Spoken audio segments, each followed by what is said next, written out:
Yeah, so the first question that we have is can you give some context into the ideologies of the nationalists at the time in Ireland? Yeah, sure, Kelvin. Nationalist demands had been growing in strength in Ireland really for several decades, I suppose. And this Ireland was pretty typical of Europe and indeed much of the wider world, as more and more subject peoples began to think about themselves as nations, and they began to demand autonomy from the empires that really had been the dominant political structures, really from the right through the 18th and 19th centuries. And very often they were empires headed up by sort of dynastic families. So increasingly then, groups who were defining themselves as national groups or as very often organized around ideas of ethnicity or language or culture were beginning to assert their right to govern themselves. So in Ireland, those demands had grown really fast in the second half of the 19th century. And they'd grown alongside a sort of growth of a really lively print culture, newspapers and memoirs and pamphlets and magazines kind of promoting nationalist ideas, but also growing democratization of society. So not just that more people had the vote, and more people did have the vote in the second half of the 19th century, but more and more people were participating in politics at local levels. They were joining societies and clubs and debating groups and leagues and parties. And also then you had the cultural revival, which was sort of influencing nationalist ideas. So then most of the late 19th century and early 20th century, as most people know in Ireland, that sort of demand for national autonomy, the aim was home rule. So that was a pretty limited form of self-government. Ireland was going to remain inside the UK. Obviously, I think most of your listeners will know Ireland was an integral part of the United Kingdom at that stage. It wasn't just that it was part of the empire, but it was part of the core of the empire of the United Kingdom. And the idea of home rule was that, Ireland would still remain part of the United Kingdom, would have more control over certain elements of life in the country, more control over things like policing and health and even to some extent over finance, although they wouldn't have control over things like foreign affairs and the military and that kind of thing. Yeah. So that campaign for home rule actually escalated and radicalized opinion, because as Irish nationalists demanded home rule, there was like sort of a counter resistance, not just in Britain, but just as importantly in Ireland, among people who were describing themselves as unionists who wanted to retain the union and Ireland's part in the union. So nationalist views, and unionism is a form of nationalism as well, nationalist views were radicalizing in Ireland really in the late 19th and early 20th century around this idea of home rule, and they really radicalized in the years just before the First World War because of the Third Home Rule Bill became the center of debate. That's further radicalized by the First World War. And the First World War radicalizes opinion in a couple of ways. It does so at a local level, because you have the rising and you have the crackdown on it, and then you have the subsequent protests after that and the subsequent crackdown on it. And the wartime legislation and the wartime conditions facilitates a pretty harsh crackdown, and that builds resentment among nationalists. But also the threat of conscription really informs a growth in sort of nationalist opinion in Ireland. So that's sort of at the local level. And at an international level, it also feeds nationalism, because with the end of the war, you see the crumbling of empires, particularly in Eastern and Central Europe. So the German Empire, the Austro-Hungarian Empire, the Ottoman Empire, the Russian Empire are all sort of breaking up, and ethnic groups and national groups are achieving independence across Europe, in Central and Eastern Europe, in 1918, 1919, into 1920.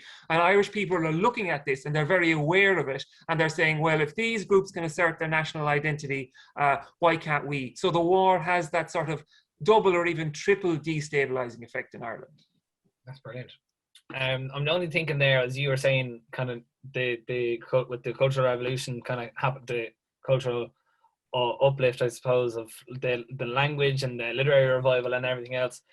Ireland must have been such a bustling, lively, place to be, I suppose, at the end of World War One. Like those months, I'd say November of 1918, when World War One ends, just before the War of Independence, a couple of months later. It must have been such a melting pot of ideas and strong opinions. Absolutely. And, you know, obviously that's very much fed by the feverish atmosphere around the general election, which is one of the things Yeah, that's of course. triggered by the end of the war. So there hadn't been a general election since 1911. You know, obviously there would have been one due in 1915 or 1916, but it's wartime and there hasn't been one.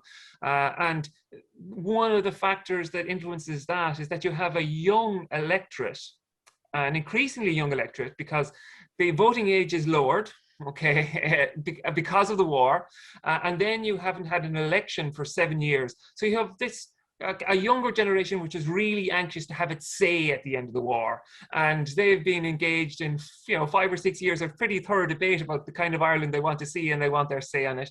But also you have women, not all women, but you have a reasonable proportion of women in Irish society who have the vote for the first time as well in 1918. And again, their sort of aspirations and hopes for the future are being, for the first time, they hope at least reflected in the vote and things like that. So,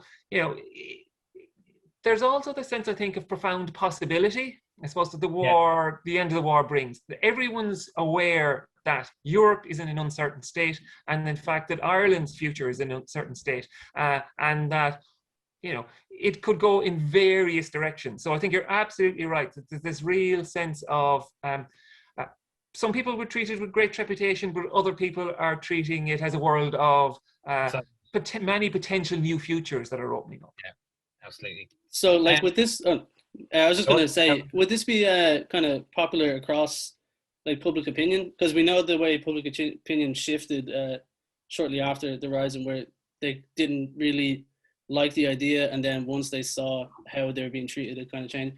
So with this, like at this time, would the whole of Ireland be in the same public opinion, or would it be like a minute group of people?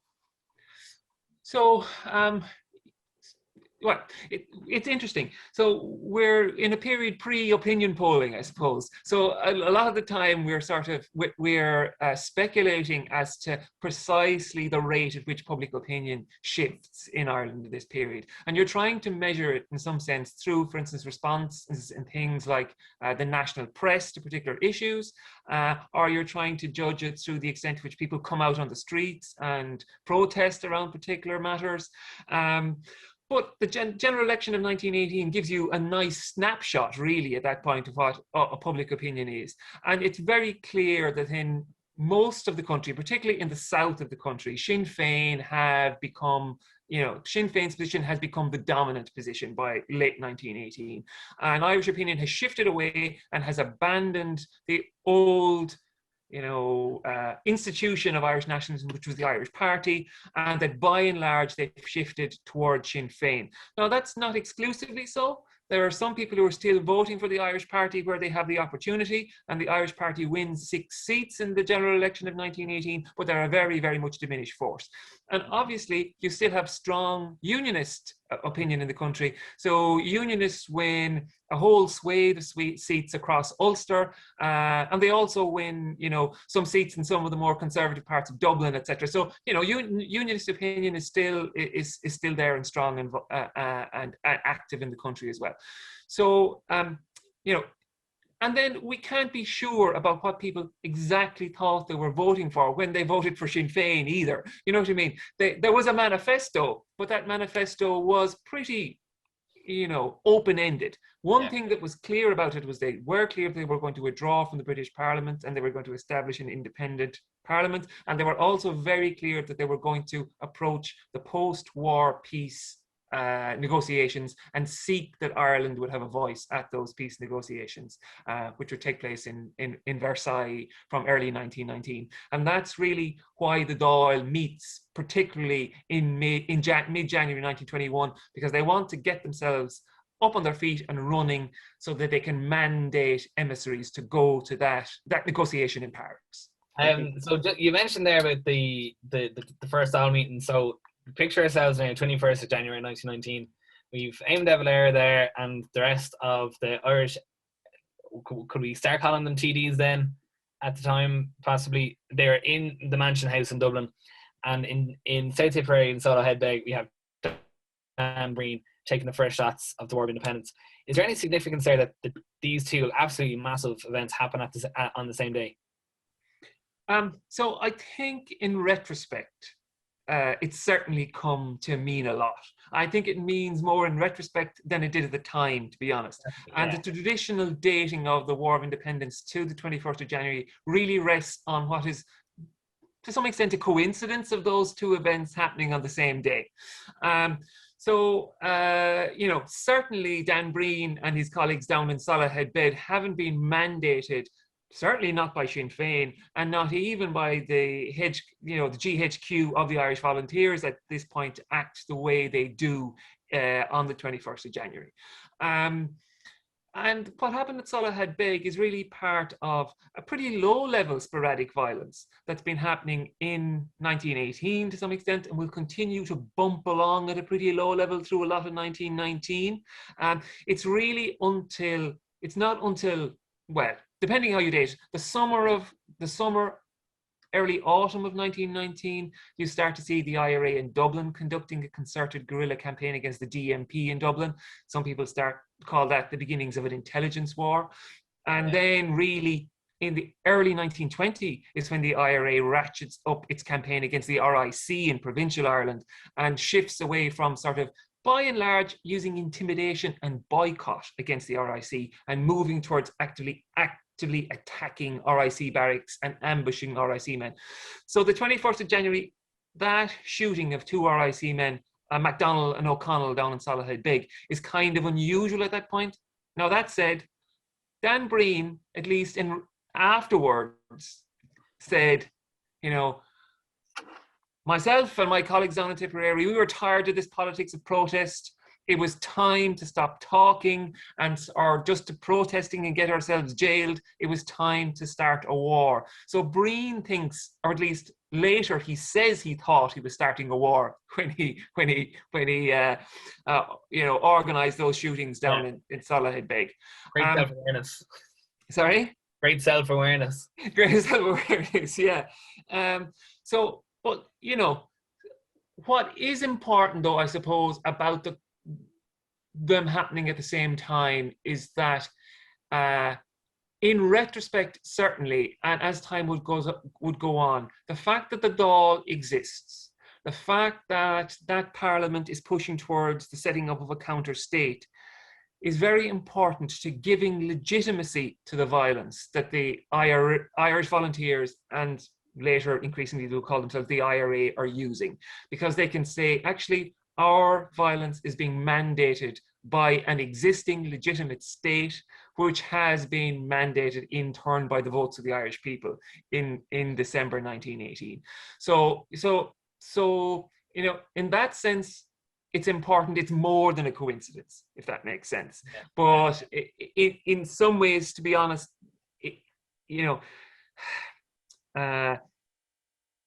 it's overstating the case to say that this is the moment, hey presto, Dáil is formed, war starts same day.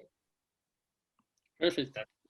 Yeah, as you previously mentioned, just when you're talking there about the kind of guerrilla warfare tactics that they were using, we always hear about like what guerrilla warfare was, but I think most of the time we don't know the full details about like plain clothes attacking and stuff like that, and they go back into plain sight.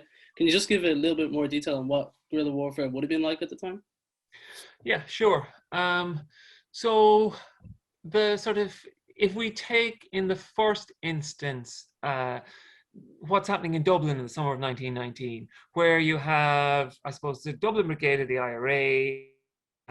This sort of campaign is very associated with Michael Collins, but I suppose in some ways there are other people who are very involved in it, like Richard Mulcahy, who is actually really the chief of staff of the Irish Volunteers at this point. And they're very aware in particular of the threat and danger of the intelligence branch of the Dublin Police, who are the G Division of the police in Dublin. And they decide that to protect themselves, they have to act against them. And as you described, they are conducting, assassinations in the street of those policemen. So the first man to be shot is Patrick Smith, who is a member of the DMPG division in August 1920, and he's shot on his way home in the evening in Drumcondra. He's returning to his house in Drumcondra, and a group of IRA men step out, shoot him, and then flee the scene. He doesn't die immediately. He dies. Actually, he survives for quite a number of days afterwards. Okay, and this becomes a sort of typical strategy in the urban guerrilla warfare that that you're talking about. In rural areas, in the first instance in 1920, you're starting to see, I suppose it's more structured in the sense you have groups actually organizing very often at night, in the first instance, attacks on RIC barracks, sometimes occupied barracks, but as the RIC are increasingly under pressure, they're abandoning small local barracks and they're retreating into the bigger barracks in bigger towns. And then you find the IRA sort of burning down or vandalizing already sort of abandoned barracks in early 1920. And then also they're conducting, they're beginning to ambush patrols then, because the RIC are increasingly a group who are sort of hunkered down inside big barracks and then are occasionally moving out to try and control the territory, and increasingly failing really to control territory around Provincial Ireland. The IRA are then attacking them when they're on patrol, and they're sort of ambushing them at areas they believe are, likely to lead to success, areas where they can catch the RIC by surprise and can likely escape effectively from those spaces. So that's the kind of activity that's happening. And in response, you're starting to get, if this is guerrilla, this is the sort of guerrilla strategy of the IRA, and in response, you're starting to get reprisals, or if you want to put it another way, what's happening is a war of terror and counter-terror emerges in Ireland in 1920. And the RIC increasingly in retreat, for instance, between July and September 1920, 55 RIC men are killed. In July and August 1920, 783 RIC men resign and leave the police. So under that kind of pressure, the government sends in groups to support the existing police. In the spring of 1920, the Black and Tans, and in the summer of 1920, the auxiliaries. And the Black and Tans are largely recruited in England, and they are recruited directly into the RIC, and they're dispersed around the country in RIC barracks under the control of the local RIC commanders. The auxiliaries are a little different. They're sort of an officer group, and they're very clearly a sort of designated special sort of counter-terror group. And they are housed in their own centres or barracks around the country, sometimes former workhouses, sometimes former hospitals, sometimes former big houses, and they sort of they either patrol, or sometimes when an attack has happened in the area, they launch out on these reprisal attacks, burning down creameries or arresting or burning down, homes of people who are suspected of being local IRA men around the country in direct response to the attacks of the IRA. And so the violence begins to escalate in that way, in a sort of spiral or wave and counter wave. And inevitably, a conflict that starts off being targeted, the IRA targeting either the police or the British Army, and the police thinking they're targeting the IRA in response. Inevitably, what happens is civilians start to become embroiled in the conflict, and civilian deaths escalate, as well as identified military deaths, if that makes sense. Yeah, we were like me and Kelvin, we were raging if we didn't mention the sack of Balbriggan, because that's where we're both from. Well, Kelvin's from there, and I'm from just down the road in Stillmunham. And we were going to ask, but I think you covered a lot of that there about the impacts it's had on local areas. And as you said, they obviously were killing a couple of civilians. The RIC in reprisal, we won't say retaliation, but reprisals. But they would have, rather than going out and like finding the IRA men and killing them, they would have largely focused on the, and especially in Balbriggan, you had the hosier factories that where Queen Victoria got her pants, and John Lane got his trousers. So it was all mainly, it had a really harsh effect on the economy of these areas, as well as the like the population. Absolutely. From the point of view, so as you say, in Balbriggan, it's the 20th of September of 1920 that the event sort of happens, and there's two RIC brothers are in the local pub, Smith's, that evening. They're Peter and William Burke, and there's a conflict between them and the local IRA, and Peter Burke is killed. And in response, you have a raid out of Gormanstown camp by auxiliary and RIC men, because Gormanstown camp is a very important training centre for these new police auxiliaries who've arrived into Ireland.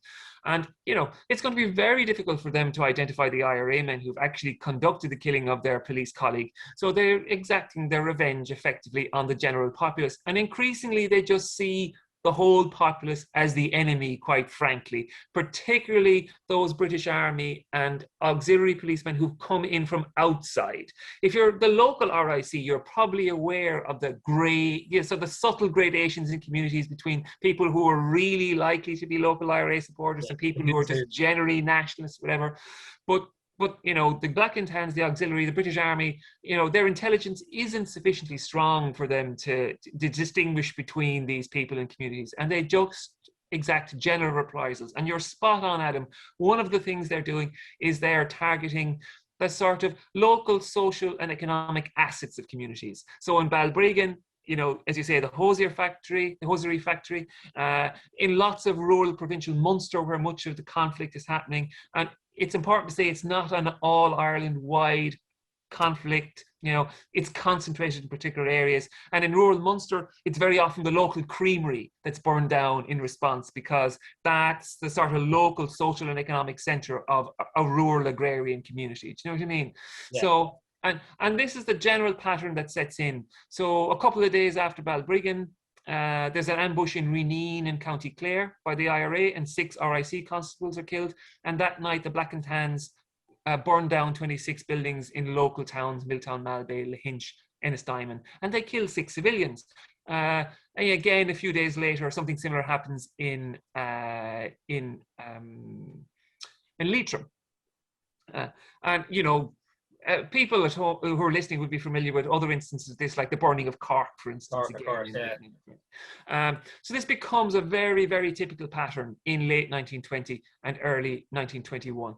And one of the effects of the increasing crackdown is that the IRA tends to sort of go on the run from their local communities then. And they turn to form what are known as flying columns. And that leads to, again, an escalation of the kind of guerrilla warfare that we were talking about a few minutes ago, Kelvin, that you were asking, how is this being conducted? So once you have groups of young men now on the run together, unmoored from their communities, they seem to be more the sort of barriers that your elderly parents might put on you of an evening and say, are you really going to go out and start shooting people now, Kelvin? And when you're at home with them, you might think twice about it, but when you're on the run with Adam and me, it's much more likely that you're going to be prepared to cross the threshold of violence. Does that make sense? Yeah, absolutely. Peer pressure at its finest.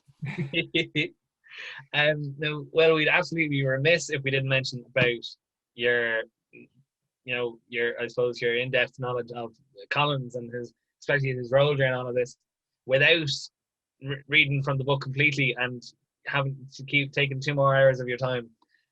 In short, which obviously is so hard to do from a biographer's point of view, what is Collins's role in this?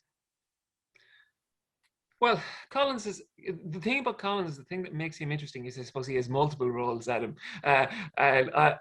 You're now going, oh no, he's going to give me a 25-minute answer about Collins' multiple roles.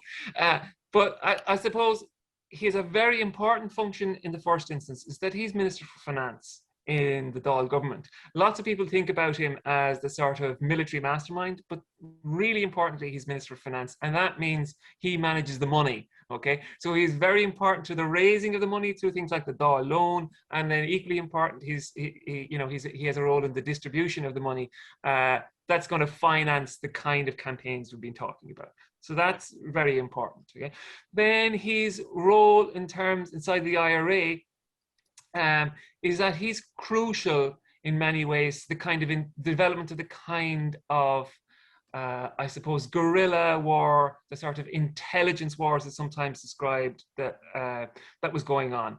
He's not actually the chief of staff of the IRA. As I said already, Richard Mulcahy is that. And in very often, he's not in the field himself, for instance. So, he fired a gun during the 1916 Rising. And I think it's highly doubtful that he fired a gun again until the Civil War, okay? So during the War of Independence, he's really sort of managing, or at least attempting to manage some of the conflict from behind a desk in Dublin, okay? And he's attempting to ensure that the IRA has effective intelligence gathering operation. He's trying to ensure that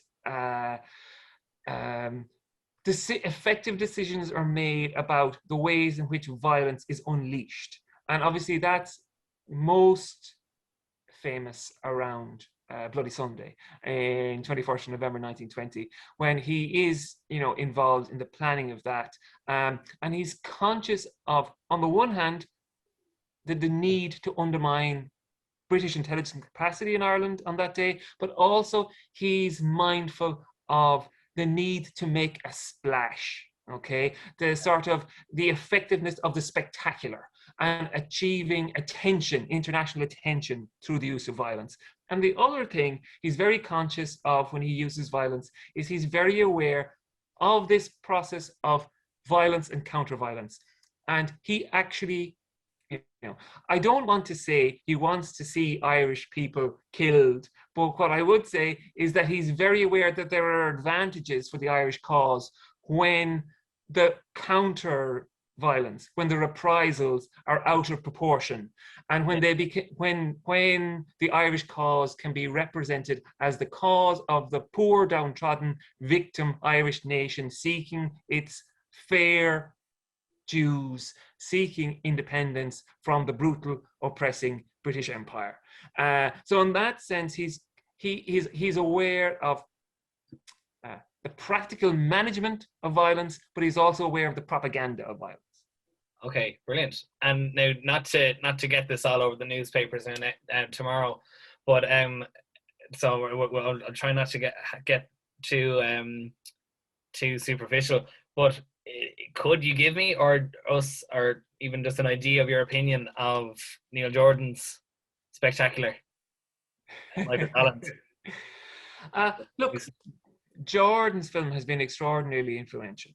Okay, it marks a really, an upsurge in the interest in Collins in the 1990s. Okay, and but it is what it is. It's a Hollywood movie. So there are two things to be said about it, I suppose. First, it is of its time in that it very much presents Collins as a man of violence who becomes a statesman, okay, and who shifts towards becoming a man of peace, okay. And that's really part of the politics of the 1990s, in the sense of that's the era of the peace process, and there's a sort of argument going on with the IRA then, and saying, what you need to do to be like the great Irish hero Michael Collins is to shift from violence and towards coming to an accommodation, okay? And I think that's a bit simplistic. I think Collins was both a politician and a man of violence before the treaty, and he remains both a politician and a man of violence after the treaty, okay? So that's the first thing to say about it. The second thing on the sort of Hollywoodification of the Irish War of Independence that it entails, look, that's understandable. In some ways, what it seems to me that it does is it puts the Irish War of Independence through the sort of classic Hollywood sort of gangster film mangler, and sends it out the far end. So if you look at Bloody Sunday, it's remarkably like that scene late in The Godfather, where Michael Corleone decides he's finally tipping over the edge, and he's accepted his role in the world. He has become the Godfather, and he decides several of his key enemies need to be assassinated. I don't know if you remember the scene, and he's at the christening of his child, and there's a cross cut between the christening and the series of assassinations, you know. So, do you reject the devil? I do. Cross cut, shooting an enemy of, you know, Corleone. Okay. Oh, the head's horse is found in the bed. Yeah.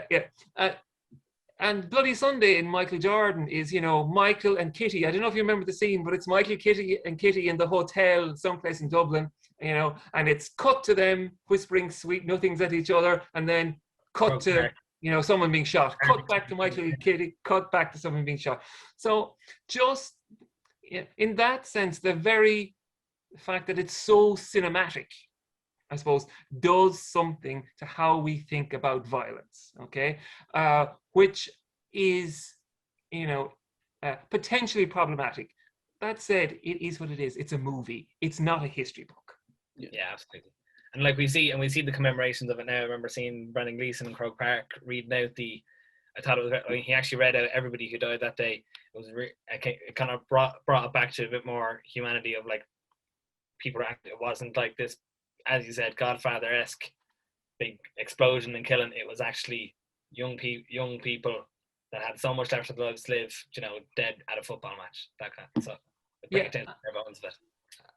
And this is the thing about the violence, you know, in the morning you had a very, very, you know, brutal, close quarters violence that the morning involved, where, you know, men who are identified as either intelligence agents, some of them are, some of them aren't, who are being shot in their beds, in their pajamas, in front of their, you know, wives, in front of landladies and servants and things like that.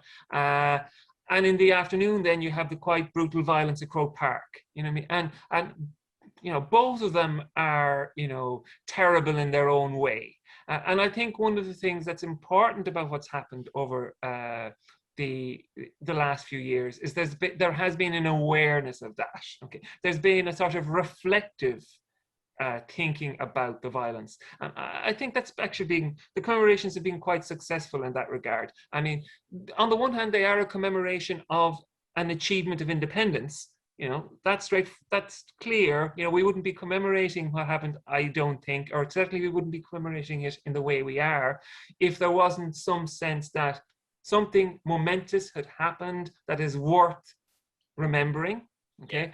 But on the other hand, the cost is also being counted, I think. And people are aware that people died, but also the people who did the killing, it cost them a lot.